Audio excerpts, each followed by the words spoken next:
তার ভাষা কই। যতই দেখি ততই যেন পলক ছাড়া চেরই।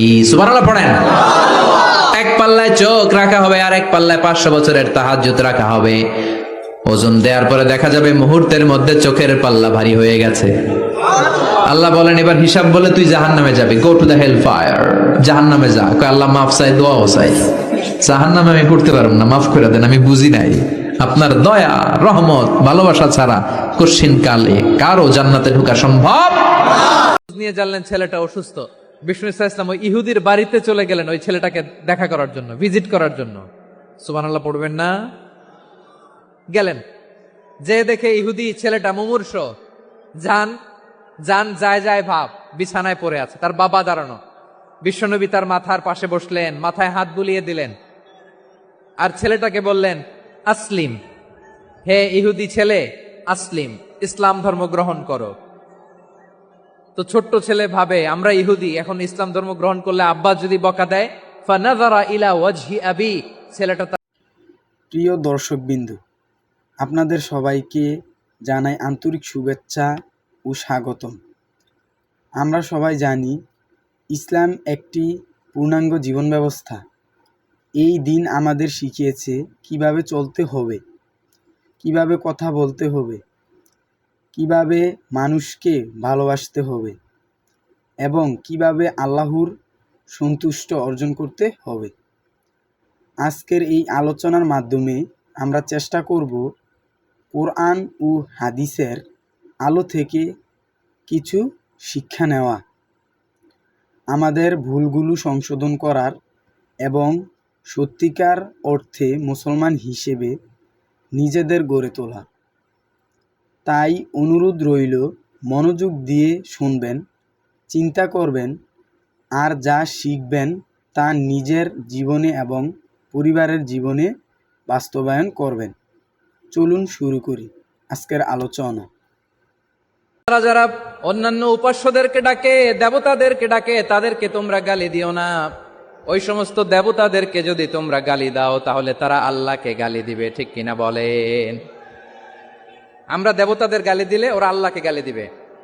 রব্বুল আলামিন বলেন খবরদার দেবতাদেরকে গালি দিও না, তাহলে ওরা তোমার রব আল্লাহরে গালি দেবে। প্রতিটি জাতির জন্য তাদের কাজকে আমি আল্লাহ সুশোভিত করে রেখেছি, তারা সবাই একদিন আমার কাছেই ফিরে আসবে। এরপর আমি রব্বুল আলামিন তাদের আমলনামা তাদেরকে জানিয়ে দেব। সুবহানাল্লাহ পড়ে। অন্য ধর্মের দেবতাদেরকে যে গালি দেয়া যাবে না, এই আদেশটা কার? আরো জোরে বলুন, কার? গালি দিবেন কোন দেবতাকে? দিবেন? যদি দেন তাহলে ওরা আল্লাহরে গালি দিবে। তাহলে আল্লাহরে গালি খাওয়াইলো কে? আপনি, ঠিক কিনা বলেন? আমি আল্লাহকে গালি খাওয়ানোর কারণ হলাম, কারণ আমি যদি গালি না দিতাম ওরা আমার রবকে গালি দিত না। আওয়াজ করে বলেন ঠিক কিনা? তাহলে প্রিয় ভাইয়েরা, ইসলাম আমাদেরকে শিখায়, সূরাতুল আনআমের 108 নম্বর আয়াত থেকে আমরা বুঝলাম কোন ধর্মকে ছোট করা যাবে না। অন্য ধর্মকে ছোট করা মানে ইসলামকে ছোট করা। অন্য ধর্মের দেবতাকে গালি দেওয়া মানে আল্লাহকে গালি খাওয়ানো। আওয়াজ করে বলেন ঠিক কিনা? খবরদার, এটা করা যাবে না। আর অন্য ধর্মের দেবতাকে যদি আপনি গালি দেন, ওরা ইসলাম থেকে দূরে সরে যাবে। যাও ইসলামের প্রতি আকৃষ্ট হয়েছিল আর কোনোদিন ইসলামের ধারে কাছে আসবে না। আওয়াজ করে বলেন ঠিক কিনা? এজন্য কখনো কোনোদিন অন্য ধর্মের দেবতাদেরকে গালি দেয়া যাবে না। অন্য ধর্মের কোন দেবতাদেরকে আমরা গালি দিব না, গালি দিব না, বরং ইসলামের beauty, the beauty of Islam, ইসলামের সৌন্দর্যকে আমরা তুলে ধরব। আমরা যদি বিশ্বনবী সাল্লাল্লাহু আলাইহি ওয়াসাল্লামের জীবনের দিকে তাকাই, তাহলে আমি দেখব বিষ্ণু ইসলাম মক্কাতে কিংবা মদিনাতে অন্য ধর্মের লোকদের সাথে খুব পিসফুলি লাইফ লিড করেছেন। হোক মুশরিক, হোক খ্রিস্টান, হোক ইহুদি, বিশ্বনবী সবার সাথে মিলেমিশে ছিলেন। আলহামদুলিল্লাহ বলেন। ইসলাম হচ্ছে পিসফুল রিলিজিয়ান। অন্য ধর্মের প্রতি সহনশীলতার সবক ইসলাম আমাদেরকে দেয়। কিন্তু প্রতিটি মুসলিমের এটা মনে রাখতে হবে, আল্লাহর কাছে পছন্দনীয় গ্রহণযোগ্য ধর্ম, জীবনাদর্শ একটি, সেটা হচ্ছে ইসলাম। আওয়াজ করে বলেন সেটা কি? লালমনিরহাটের ভাইয়েরা আওয়াজ করে বলুন, আল্লাহর কাছে মনোনীত ধর্ম একটি, সেটা কি?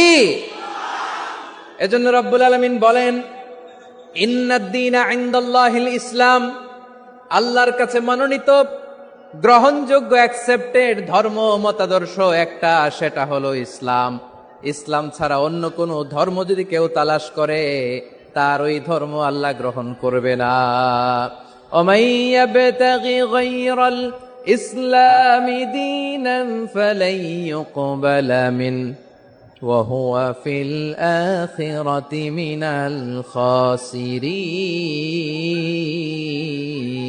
الخاسرين.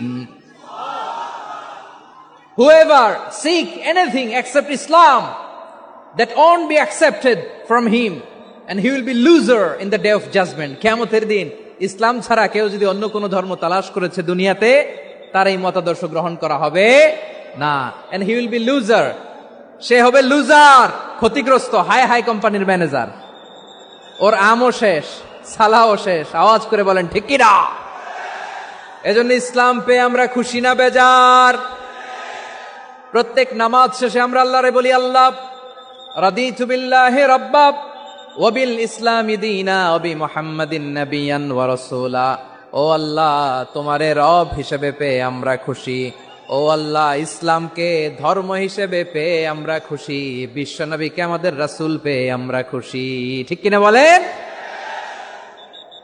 ইসলাম ছাড়া অন্য কোনো ধর্ম আমরা গ্রহণ করব না। ঠিক কিনা বলেন? আল্লাহর কাছে অ্যাকসেপ্টেড রিলিজিয়ান একটা, সেটা ইসলাম। তো বিশ্বনবী সাল্লাল্লাহু আলাইহি ওয়াসাল্লাম মক্কাতে কিংবা মদিনাতে খুব পিসফুলি এক্সিস্ট করেছেন, যে কোনো ধর্মের সাথে মিলেমিশে চলেছেন। তার প্রমাণ আমরা যদি রাসূল সাল্লাল্লাহু আলাইহি ওয়াসাল্লামের বায়োগ্রাফির দিকে তাকাই, তাহলে দেখব তিনি মুশরিকদের সাথে পিস ট্রিটি করেছেন, শান্তি চুক্তি, পিস ট্রিটি, পিস এগ্রিমেন্ট। আপনারা হুদাইবিয়ার সন্ধির নাম শুনেছেন? আমার লালমনিরহাটের কলিজার টুকরা ভাইয়েরা, হুদাইবিয়ার সন্ধির নাম আপনারা শোনেন নাই? ষষ্ঠ হিজরিতে বিষ্ণু ঈসা ইসলাম মুশরিকদের সাথে এই ট্রিটি করেছেন, চুক্তি। কাদের সাথে? মুশরিকদের সাথে। আমরা তো মুসলমান বসতে পারি না। আমরা দুই মুসলিম ভাই একসাথে বসে চা খেতে পারি না, গল্প করতে পারি না। বিষ্ণু ঈসা ইসলাম মুশরিকদের সাথে ট্রিটি করেছেন, হুদাইবিয়ার সন্ধি। এই সন্ধির আগে মক্কা থেকে কেউ মদিনায় যেতে পারে না, মদিনা থেকে কেউ মক্কায় যেতে পারে না। কিন্তু এই সন্ধির পরে ট্রাফিক স্বাভাবিক হয়ে গেল। মক্কার লোকেরা মদিনায় আসতে পারে, মদিনার লোকেরা মক্কায় আসতে পারে। এটাকে বলে সুলহে Hudaybiyyah, the peace agreement of Hudaybiyyah, শান্তি চুক্তি। আমরা পৃথিবীতে এখন অনেক শান্তি চুক্তির নাম শুনি, এগুলো সব the piece treaty of Hudaibiya থেকে কপি করা। আল্লাহু আকবার। তাহলে বিশ্বনবী সাল্লাল্লাহু আলাইহি সাল্লাম তিনি যে শান্তিপূর্ণ সহাবস্থানে বিশ্বাসী ছিলেন, মুসলমানেরা যে অন্য ধর্মের প্রতি সহনশীল, তার প্রমাণ হচ্ছে এই পিস ট্রিটি। শুধু তাই নয়, মাইকের সাউন্ডটা একটু বাড়ায় দিতে হবে, খুব দুর্বল, একটু মজবুত করতে হবে, আর একটু ক্লিন করতে হবে, আর সবগুলা জায়গায় সাউন্ড যাচ্ছে কিনা একটু ক্রস চেক করতে হবে। হ্যাঁ, পাবেন দিচ্ছে mike operator, he is trying his level best, দিচ্ছে। মাইক অপারেটর যিনি আছেন, প্রতিটি জায়গায় প্রতিটি সাউন্ড বক্সে যেন আওয়াজ পাওয়া যায়, একটু ক্রস চেক করেন, সাউন্ডটাকে একটু স্ট্রং করে দেন। হ্যাঁ, ঠিক আছে, মাশাআল্লাহ। এদিকে তাকান, এদিকে। মক্কার পার্ট গেল, পিস এগ্রিমেন্ট করলেন, শান্তি চুক্তি। বিষ্ণু ঈসা ইসলাম মদিনায় যে কি করলেন? মদিনায় যে বিষ্ণু ঈসা ইসলাম মদিনা চার্টার করলেন, মদিনা সনদ, সাহিফাতুল মদিনা, এটার বলে মদিনা চার্টার। যে ওয়েস্টে, ইউরোপে, আমেরিকাতে তারা অনেক চার্টার করে, এই সব চার্টার মদিনা চার্টার থেকে কপি করা। আওয়াজ করে পড়েন সুবহানাল্লাহ। বিষ্ণু ঈসা ইসলাম মদিনায় গেলেন, মদিনাতে মুসলিম, মুশরিক, ইয়াহুদি, এই তিন ধর্মের লোক মিলে সব স্টেক হোল্ডার যারা আছে সবাইকে নিয়ে বিষ্ণু ঈসা ইসলাম মদিনা চার্টার করলেন, মদিনা সনদ। পড়েন সুবহানাল্লাহ। শুধু তাই নয়, মক্কাতে বিশ্বনবী পিস এগ্রিমেন্ট করলেন, শান্তি চুক্তি মুশরিকদের সাথে। মদিনাতে যে বিশ্বনবী মদিনা চার্টার করলেন, মদিনা সনদ করলেন ইহুদিদের সাথে। আবার মদিনাতে বিশ্বনবী ইহুদিদের সাথে পিস ডায়ালগ করলেন, ইন্টারফেথ ডায়ালগ করলেন, আন্তধর্মীয় সংলাপ করলেন। যেই সংলাপের মূল ভিত্তি ছিল তাওহীদ। মূল ভিত্তি ছিল কি? তাওহীদ। বিশ্বনবী ইহুদিদেরকে ডাকলেন, আহ্বান করলেন, কুল ইয়া أهل الكتاب تعالوا إلى كلمة سواء بيننا وبينكم ألا نعبد إلا الله ولا نشرك به شيئا ولا يتخذ بعضنا بعضا أربابا من دون الله فإن تولوا فقولوا اشهدوا بأننا মুসলিমুন সুবহানাল্লাহ পড়েন। বিশ্বনবী মদিনার ইহুদিদের ডেকে বললেন, ও ইহুদিরা শোনো শোনো, আসো এমন একটা আদর্শের প্রশ্নে আমরা একত্রিত হই যে আদর্শের প্রচার তোমাদের নবীরাও করেছে, আমিও করি।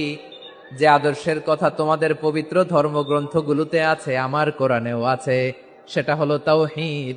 আমরা এক আল্লাহ ছাড়া কারো ইবাদত করব না, আল্লাহর সাথে কাউরে শরীক করব না। বিগাইরি তিবি নাফসিন ওয়া আনা হাজিজুহু ইয়াউমাল কিয়ামা। খবরদার, জেনে রেখো, কেউ যদি কোনো সংখ্যালঘুর উপরে অত্যাচার করে, কোন সংখ্যালঘুর প্রাপ্য থেকে যদি কেউ কাউকে ঠকায়, সংখ্যালঘুর উপর যদি কেউ কষ্ট দেয়, কোন সংখ্যালঘুর সম্পদ যদি কেউ জোর করে কেড়ে নেয়, আমি কিয়ামতের দিন বিশ্বনবী ওই সংখ্যালঘুর পক্ষে আর ওই মুসলমানদের বিপক্ষে বাদী হয়ে দাঁড়াবো। সুবহানাল্লাহ বলতে পারলেন না? আল্লাহু আকবার। আপনি নামাজি, আপনি মুসল্লি, আপনি হাজী সাহেব, তাহাজ্জুদ পড়তে পড়তে কপালে দাগ ফেলে দিছেন, আপনার প্রতিবেশী হিন্দু, ভাবছেন আমার তো পাওয়ার আছে, ওর জমিটা দখল করি। বিশ্বনবী বলেন, কিয়ামতের দিন ওই হিন্দুর পক্ষে তোর বিরুদ্ধে আমি বাদী হয়ে দাঁড়াবো। পৃথিবীর কোন ধর্মে এরকম স্টেটমেন্ট পাবেন? পাবেন? আপনি ভাবছেন আপনি নামাজ পড়লে, হাজী সাহেব কপালে দাগ ফেলায় দিলে আপনি সেলসেলায় জান্নাতে চলে যাবেন না? খবরদার। বিশ্বনবী বলেন, কোন সংখ্যালঘুর উপর যদি কেউ আক্রমণ করে, তার প্রাপ্য তাকে না দিয়ে যদি তাকে ঠকায়, তার উপর জুলুম করে, তার সম্পদ যদি কেড়ে নেয়, আমি নবী, তুমি মুসলিম হইতে পারো, মুসল্লি হইতে পারো, তার পক্ষে তোমার বিপক্ষে আল্লাহর দরবারে বাদী হয়ে দাঁড়াবো। আচ্ছা লালমনিরহাটের ভাইরা, কথা বুঝতে পারলে আওয়াজ করে উত্তর দেন। বিশ্বনবী যদি কারো বিপক্ষে দাঁড়ায় কিয়ামতের দিন, আই রিপিট, আমি আবারও বলছি, বিশ্বনবী যদি কিয়ামতের দিন কারো বিপক্ষে দাঁড়ায়, ও তো সেলসেলায়া জান্নাতি, তাই না? জান্নাতি না? যে নবীর সুপারিশ ছাড়া জান্নাতের গেটও দেখা যাবে না, ওই নবী যদি বলে তোর বিপক্ষে আমি বাদী হয়ে দাঁড়াবো, ওই জান্নাতে আর ঢোকার কোনো সুযোগ আমাদের থাকবে? এখানেই শেষ না আমার প্রিয় লালমনিরহাটের ভাইয়েরা, এখানেই শেষ নয়। বিশ্বনবী বলেন, মান কাতালা মুআহাদান, বুখারীর বর্ণনা, মান কাতালা মুআহাদান লাম ইয়ারাহ রাইহাতাল জান্নাহ। কেউ যদি, কোন মুসলিম যদি অন্যায়ভাবে কোনো সংখ্যালঘুকে হত্যা করে, কোনো হিন্দুকে হত্যা করে, কোনো বৌদ্ধরে হত্যা করে, অন্যায়ভাবে কোনো মুসলিম যদি কোনো সংখ্যালঘুরে হত্যা করে, জান্নাতে যাওয়া তো দূরের কথা, ওই মুসলিম জান্নাতের ঘ্রাণও পাবে না। সহিহ বুখারীর বর্ণনা, মান কাতালা মুআহাদান লাম ইয়ারাহ রাইহাতাল জান্নাহ ওয়া ইন্না রিহাহা লা ইউজাদু মিন মাসিরাতি 40 আমা। যে জান্নাতের ঘ্রাণ 40 বছর দূরের রাস্তা থেকেই পাওয়া যায়। সুবহানাল্লাহ পড়েন। প্রিয় ভাইরা, এখান থেকে জান্নাতে পৌঁছতে লাগবে 40 বছর। এত দূর, কত বছর? সবাই বলেন কত বছর? এখান থেকে জান্নাতে পৌঁছতে লাগবে 40 বছর। এত দূরে থাকতেই জান্নাতের ঘ্রাণ আপনার নাকে এসে ধাক্কা মারবে। বিশ্বনবী বলেন, যে ব্যক্তি কোন সংখ্যালঘুকে হত্যা করে, জান্নাতের ঘ্রাণ তো পাবেই, জান্নাতে তো ঢুকতে পারবেই না, জান্নাতের ঘ্রাণও তার নাকে লাগবে না। পড়েন নাউযুবিল্লাহ। তাহলে সংখ্যালঘুদের ব্যাপারে ইসলামে অধিকার দেয়া আছে না নাই? লালমনিরহাটের ভাইয়ের আওয়াজ করে বলেন, আমার সংখ্যালঘু হিন্দু ভাইদের রাইটস, অধিকার আমাদের ইসলামে প্রোটেক্টেড আছে না নাই? এখানেই শেষ না। বিষ্ণু ইসলাম আপনার অমুসলিম প্রতিবেশীর সাথে ভালো আচরণ করতে বলেছে। আমাদের হয় না, এটা মুসলিম পাড়া, ওটা বৌদ্ধ পাড়া, হয় না? অনেক সময় হয় না, এটা আমাদের মুসলিম পাড়া, ওইটা হিন্দু পাড়া, এরকম আছে না নাই? লালমনিরহাটে নাই না? আছে? হিন্দু যদি আপনার প্রতিবেশী হয় কি করবেন? ওরে কষ্ট দিবেন নাকি? কেন? ও তো হিন্দু, ও তো আমার আল্লাহরে ডাকে না, ওরে কষ্ট দিলে যায় যাবে না? খবরদার। বিষ্ণু ইসলাম বলেন, মান কানা ইউমিনু বিল্লাহ ওয়াল ইয়াউমিল আখির ফালিউকরিম জারাহ, যে আল্লাহ বিশ্বাস করে আর আখিরাতে বিশ্বাস করে সেজন্য প্রতিবেশীর সাথে ভালো আচরণ করে। সুবহানাল্লাহ।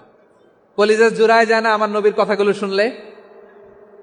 যে আল্লাহ বিশ্বাস করে, যে আখিরাতে বিশ্বাস করে সেজন্য প্রতিবেশীর সাথে ভালো আচরণ করে। এখানে বলছে মুসলিম প্রতিবেশী বলছে, নামাজি প্রতিবেশী বলছে, আল্লাহওয়ালা প্রতিবেশী বলছে না। প্রতিবেশী আস্তিক হোক নাস্তিক হোক, প্রতিবেশী মুমিন হোক মুশরিক হোক, প্রতিবেশী হইলেই তার সাথে ভালো আচরণের দরকার আছে না নাই? আমার প্রিয় লালমনিরহাটের ভাইয়েরা, বিষ্ণু ইসলাম ওনার ইহুদি প্রতিবেশীদের দেখাশোনা করতেন। আওয়াজ না শোনা যাক, আমারও তো দেখা যায়, আমারও তো দেখা যায়। তাকায় থাকেন, তাকায় থাকলে সওয়াব হবে। কোরআনের কথা যেখান থেকে হয় এদিকে তাকায় থাকলেই বরকত। তাকায় থাকেন। জি জি, মাইক, আমি তার মাইক ঠিক করতে আসি না এদিকে, এই মাইক ঠিক করব ওই মাইক ঠিক করব, ওদিকে পাইলট বলবে হুজুর চলে আসেন। জি বসুন বসুন, মাশাআল্লাহ, হ্যাঁ খুব শান্ত, ঠিক আছে। পুলিশ ভাইরা না খেয়ে দিনরাত আপনারা যাতে সুশৃঙ্খল একটা প্রোগ্রাম উপহার পান এটাই চেষ্টা করতেছে, আপনাদেরকে কষ্ট দিতে আসে নাই, একটু একটু সহযোগিতা করেন। জি মাশাআল্লাহ, হ্যাঁ ঠিক আছে। আমার প্রিয় ভাইরা, প্রতিবেশী আস্তিক হোক নাস্তিক হোক, মুসলিম হোক হিন্দু হোক, তার সাথে ভালো আচরণ করতে হবে। বিষ্ণু ইসলাম ওনার ইহুদি প্রতিবেশীর বাসায় যেতেন। কোন প্রতিবেশী? ইহুদি। আওয়াজ করে বলেন, কোন প্রতিবেশী? ইহুদি। এক ইহুদি কিশোর বিষ্ণু ইসলামের খেদমত করতে, ইহুদি ছেলে আমার নবীর খেদমত করতো, তারা ছিল নবীর প্রতিবেশী। তো অনেক দিন হয় ইহুদি ছেলেটা আসে না। বিষ্ণুনবী খোঁজ দিলেন, ঘটনা কি? একটা ইহুদি ছেলে না আমার খেদমতে আসতো, ছেলেটা কই? খোঁজ নিয়ে জানলেন ছেলেটা অসুস্থ। বিষ্ণু ইসলাম ওই ইহুদির বাড়িতে চলে গেলেন ওই ছেলেটাকে দেখা করার জন্য, ভিজিট করার জন্য। সুবহানাল্লাহ পড়বেন না? গেলেন, যে দেখে ইহুদি ছেলেটা মুমূর্ষ, যান যান যায় যায় ভাব, বিছানায় পড়ে আছে, তার বাবা দাঁড়ানো। বিশ্বনবী তার মাথার পাশে বসলেন, মাথায় হাত বুলিয়ে দিলেন, আর ছেলেটাকে বললেন আসলিম, হে ইহুদি ছেলে আসলিম, ইসলাম ধর্ম গ্রহণ করো। তো ছোট্ট ছেলে ভাবে আমরা ইহুদি, এখন ইসলাম ধর্ম গ্রহণ করলে আব্বা যদি বকা দেয়, ফানাযারা ইলা ওয়াজহি আবি, ছেলেটা তার বাবার চেহারার দিকে তাকালো, দেখি আব্বা কি কয়। আব্বা যদি বলে তাইলে ইসলাম ধর্ম গ্রহণ করব। ইহুদি ছেলেটা তার বাবার দিকে যখন তাকালো, ওর বাবা বলে আতি আবুল কাসিম, আবুল কাসিম যা বলে তাই করো। আবুল কাসিম হচ্ছে বিষ্ণু ইসলামের একটা কুনিয়াত, উপনাম। আমার রাসূলের বড় ছেলের নাম ছিল কাসেম। যেমন দেখবেন আমাদের এলাকায় কারো ছেলের বড় ছেলের নাম যদি হয় আব্দুল্লাহ, এরা আব্দুল্লাহর বাপ বলে ডাকে। কারো বড় মেয়ের নাম যদি হয় ফাতেমা, এরা কি ডাকে? ফাতেমার বাপ বলে না? তো বিষ্ণু ইসলামের বড় ছেলের নাম ছিল কাসেম। ইহুদি বাবা বলল আতি আবুল কাসেম, আবুল কাসেম যা বলে তাই শোনো, মানে মোহাম্মদ যা বলে তাই শোনো। এই কথা শুনে ছেলে সাহস পাইছে, ছেলে আবার পড়তে আরম্ভ করলো আশহাদু আল্লাহ ইলাহা ইল্লাল্লাহ। এই পৃথিবীতে আল্লাহর সবচেয়ে বেশি প্রশংসা করেছেন বিশ্বনবী মুহাম্মদ সাল্লাল্লাহু আলাইহি ওয়াসাল্লাম। আবার নিজেও প্রশংসিত, ওনার এক নাম আহমদ, মানে যিনি সবচেয়ে প্রশংসা করে। আবার মুহাম্মদ মানে নিজেও প্রশংসিত। জান্নাতীদেরকে নিয়ে বিশ্বনবী যখন কিয়ামতের দিন বিচার শেষে জান্নাতের দরজায় যে কড়া নাড়বে, ওই দিন বিশ্বনবীর হাতে একটা পতাকা থাকবে। ওই পতাকার মধ্যে ওই শব্দটা লেখা, সূরাতুল ফাতিহার প্রথম শব্দ যেটা। সূরাতুল ফাতিহার প্রথম শব্দ কি? আলহামদু। বিশ্বনবীর হাতের পতাকায় ওইটা লেখা থাকবে, লিওয়াউল হামদ, প্রশংসার পতাকা। সুবহানাল্লাহ পড়বেন না? তার মানে আমরা এই সিদ্ধান্তে উপনীত হলাম যে সব সময় প্রশংসা করতে হবে একজনের। তিনি কে? আল্লাহ বললেন আলহামদু আলহামদু লিল্লাহ, সব প্রশংসার মালিক হলেন আল্লাহ।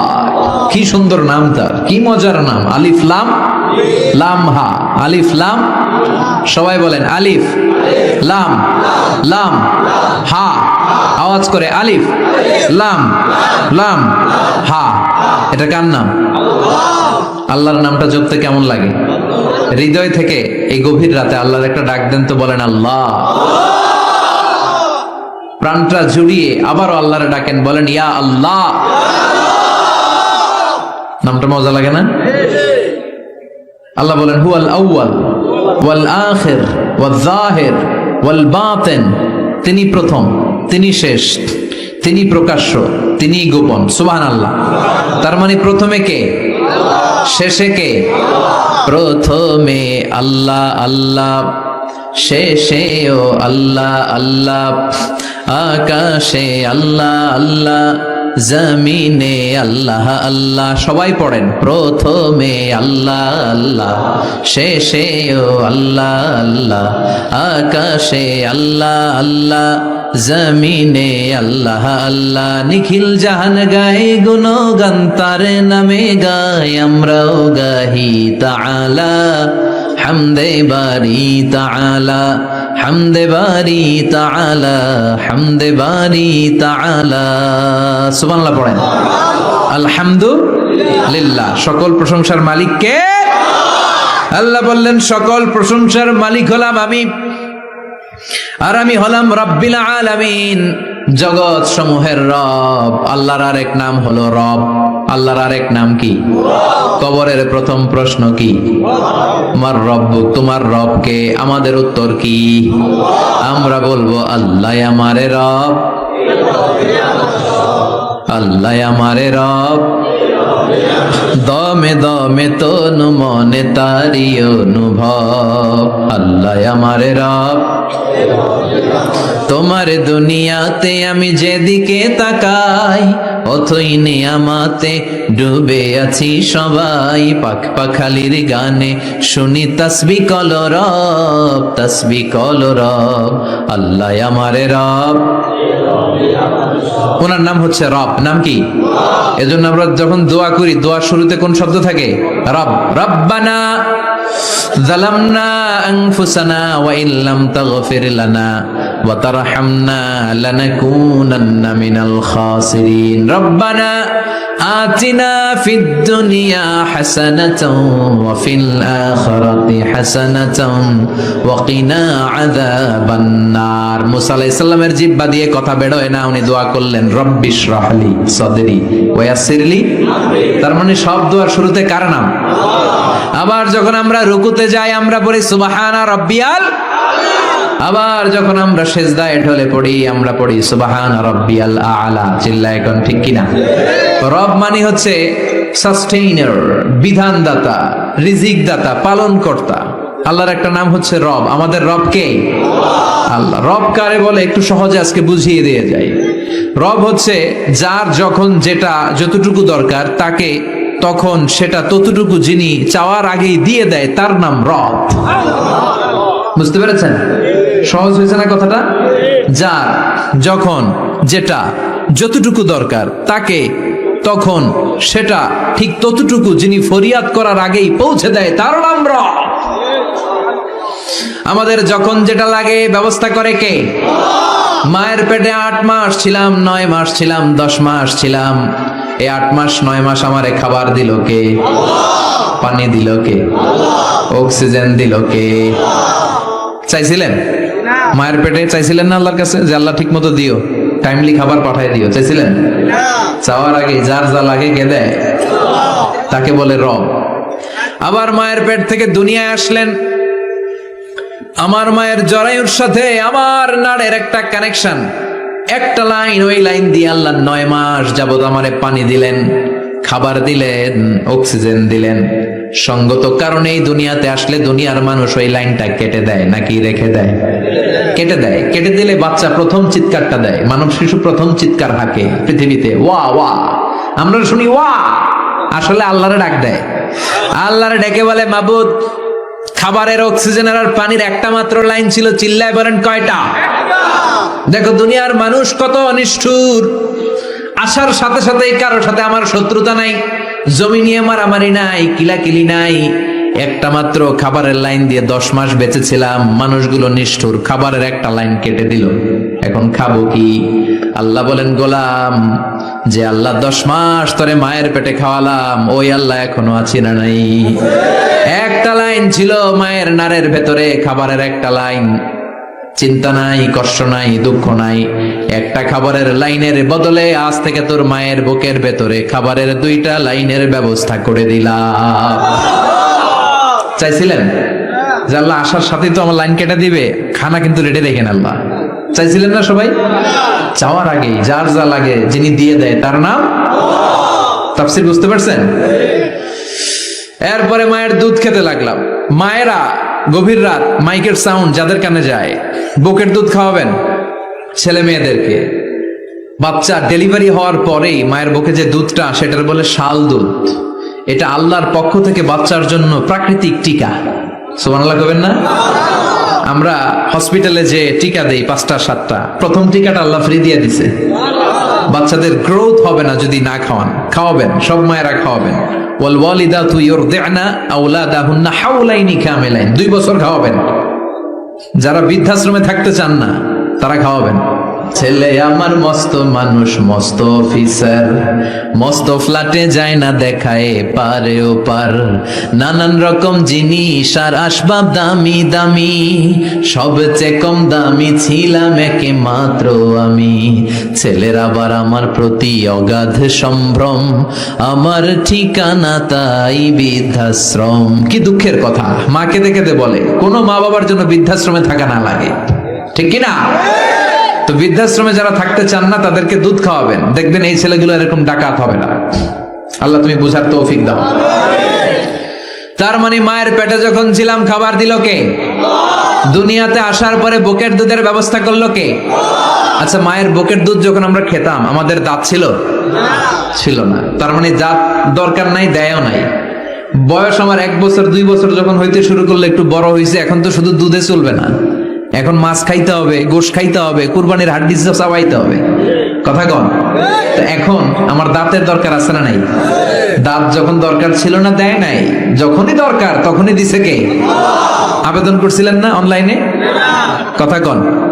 অনলাইনে আবেদন করছিলাম তো আমরা, জাল্লা বয়স যখন ঠিক এই পর্যায়ে চলে যাবে দাঁত দিও তুমি, দাঁত চাইছিলেন? চাওয়ার আগে যিনি দেয় তার নাম। দেখেন বাংলাদেশে ভাল্লুক, উল্লুক, বাঘ যেগুলো আছে এগুলোর গায়ের পশমগুলো পাতলা।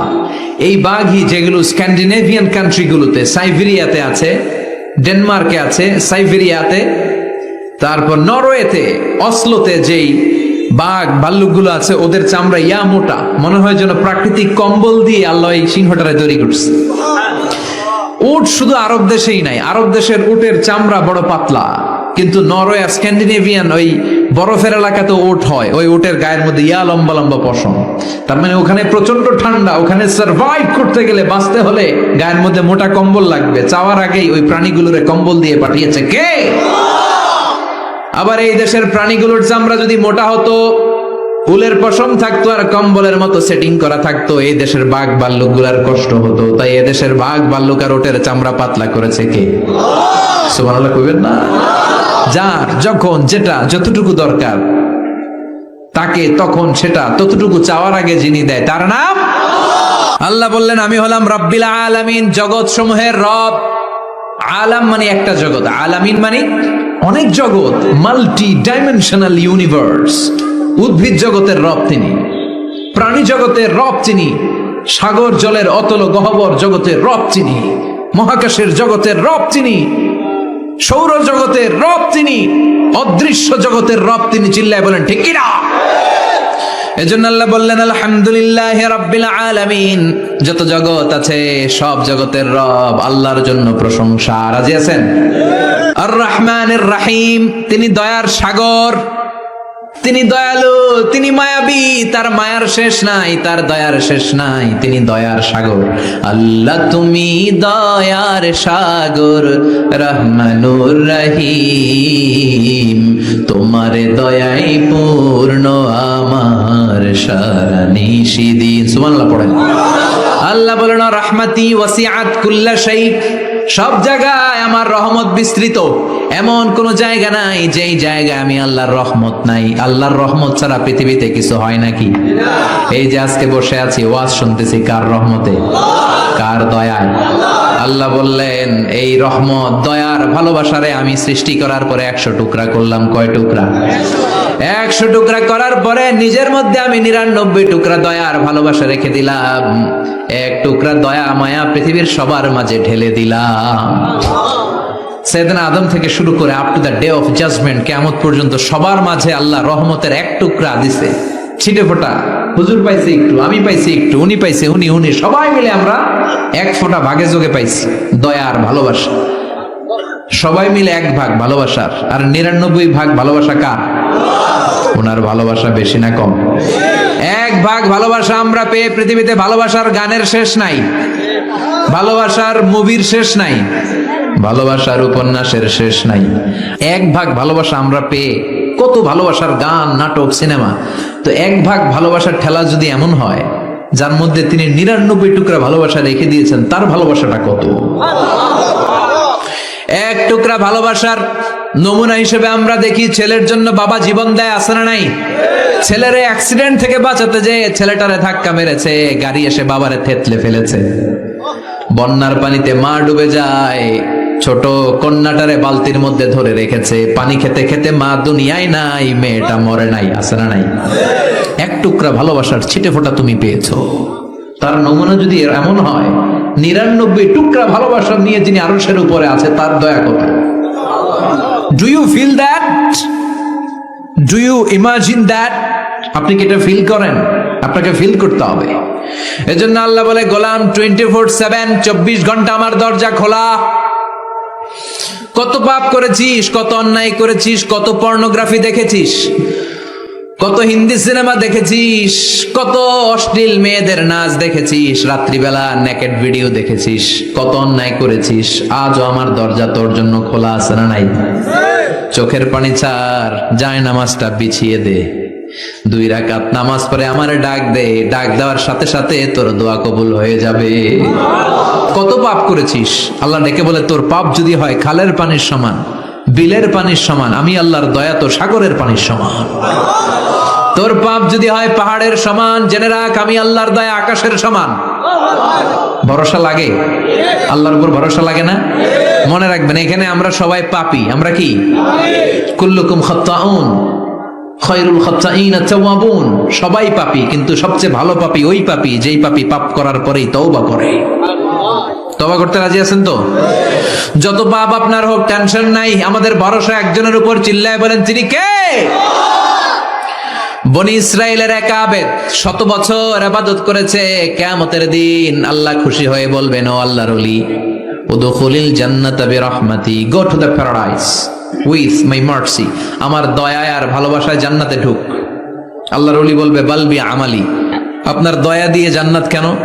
আমার আমল দিয়ে যেতে চাই, আমি নামাজ তো কম পড়ি নাই, তো দয়া লাগবে কেন আপনার? আল্লাহ বলবেন, তাই? আমার দয়া ছাড়া তুই জান্নাতে যেতে পারবি? কি আমল করেছিস তুই? ওকে, লেটস মেক এ ক্যালকুলেশন, চল একটা হিসাব করি। তোর 100 বছরের তাহাজ্জুদ গুলারে 1 পাল্লায় রেখে দে, আর দয়া করে মায়া করে দুনিয়াতে সৌন্দর্য দেখার জন্য চোখ যে দিয়েছি, চোখটা একটা পাল্লায় রেখে দে। 1 পাল্লায় 500 বছরের তাহাজ্জুদ, আরেক পাল্লায় কি? এই 2টি চোখ দিয়েছি বলে দেখো যে কত অপরূপ, নয়নাভিরাম খেতে খামারের জুড়াই জ্বালা, বিধুর ধূপ তোমার দেয়া চোখের শুকুর জানাবো তার ভাষা কই, যতই দেখি ততই যেন পলক ছাড়া চেরই। সুবহানাল্লাহ পড়েন। 1 পাল্লায় চোখ রাখা হবে, আর 1 পাল্লায় 500 বছরের তাহাজ্জুদ রাখা হবে। ওজন দেওয়ার পরে দেখা যাবে মুহূর্তের মধ্যে চোখের পাল্লা ভারী হয়ে গেছে। আল্লাহ বলেন, এবার হিসাব বলে তুই জাহান্নামে যাবি, go to the hell fire, জাহান্নামে যা। আল্লাহ মাফ চাই, দোয়াও চাই।